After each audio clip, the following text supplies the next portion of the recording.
Pakistan has promoted its army chief, General Asim Munir, to the rank of Field Marshal, the country's highest-ever military rank. The government says the move recognizes his leadership during the recent conflict with India, known as 𝐒𝐭𝐲𝐬𝐬 and Operation Bunyana Marsoos. This makes Munir only the second Field Marshal in Pakistan's history. The first was Ayub Khan in 1959. The Prime Minister's office credited Munir with coordinating Pakistan's defense after Indian airstrikes earlier this month, strikes that Pakistan responded to by downing 5 Indian jets. General Munir has called the honor a tribute to martyrs, veterans, and the people of Pakistan, not a personal achievement. The government has also announced state honors for military personnel, civilians, and martyrs of the recent conflict. Meanwhile, Air Chief 𝐄𝐧𝐠𝐥𝐢𝐬𝐡'𝐬's has been extended. India has announced it will resume the daily border ceremony at Attari Wagah, a tradition paused briefly after the recent military conflict. India had blamed Pakistan for the April 22 attack in occupied Kashmir, which set off this escalation, a claim Pakistan rejected. While India had halted the ceremony, Pakistan kept its side going, with troops marching solo during the pause. The ceremony, held every evening, is known for its dramatic military pageantry. It's seen as both a symbol of rivalry and a rare show of consistency between the two nations. As tensions with India cool,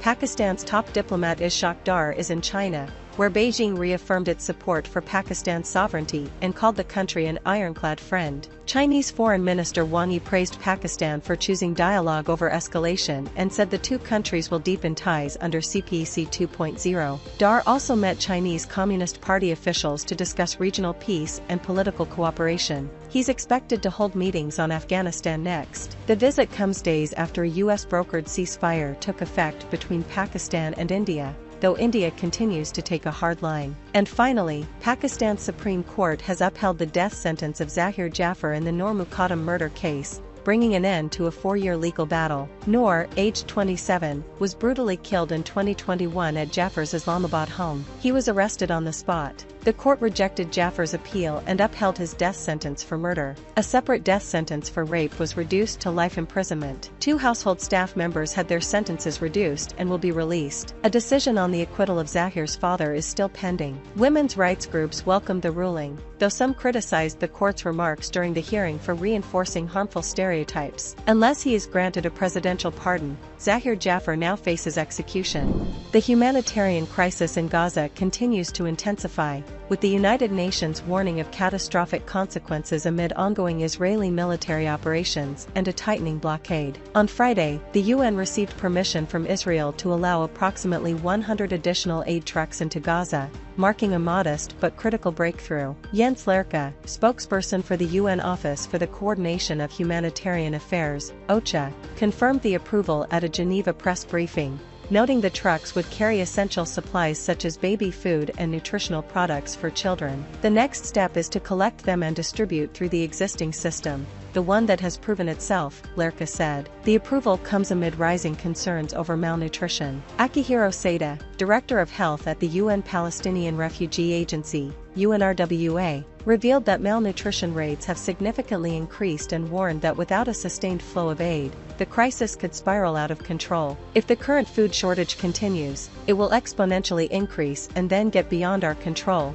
he said. Further highlighting the severity of the situation, Tom Fletcher, the UN's Under-Secretary General for Humanitarian Affairs, issued a stark warning that 14,000 babies could die within 48 hours without immediate humanitarian intervention. Speaking to the BBC, he called the figure utterly chilling and urged, "We need to flood the Gaza Strip with humanitarian aid." Meanwhile, international condemnation of Israel's actions continues to mount. The Kuwaiti Ministry of Foreign Affairs denounced Israel's strike on the Sheikh Hamad bin Khalifa Al Thani Hospital for Rehabilitation and Prosthetics in Gaza City as a flagrant violation of international law. In a statement posted on X, Kuwait accused Israel of systematic crimes against the Palestinian population and called on the UN Security Council to take urgent action to ensure aid delivery and protect civilian infrastructure. As calls for accountability grow louder, the international community faces increasing pressure to address the deepening humanitarian disaster in Gaza and ensure the protection of vulnerable populations,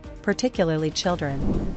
Tensions in the Russia-Ukraine war escalated further this week, with the European Union and the United Kingdom imposing fresh sanctions on Moscow, even as the United States holds back. The sanctions target Russia's so-called shadow fleet of oil tankers and financial institutions, helping it skirt previous restrictions. The move came after a phone call between U.S. President Donald Trump and Russian President Vladimir Putin failed to secure a ceasefire in Ukraine. European leaders expressed frustration at Moscow's continued military aggression and what they see as Putin's stalling tactics in peace negotiations. Putin is clearly playing for time, said German Defense Minister Boris Pistorius, while French Foreign Minister Jean-Noël Barrot accused him of hypocrisy. EU Foreign Policy Chief Kaja Kallas called for urgent, coordinated action, urging the US to align with Europe if Russia continues to reject an unconditional ceasefire. Ukraine has agreed to a ceasefire proposed by Trump, while Russia has insisted on negotiations first, presenting conditions that Ukrainian officials dismissed as unacceptable.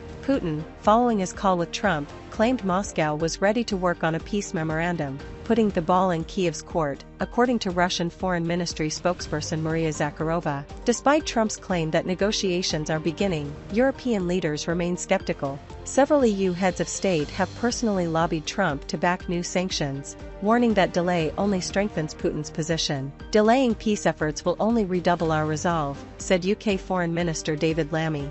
As Western allies try to maintain a united front, the Kremlin remains defiant, dismissing sanctions as ultimatums. Meanwhile, the EU and UK have signaled that more punitive measures are on the way if Moscow continues its current course, with or without US support.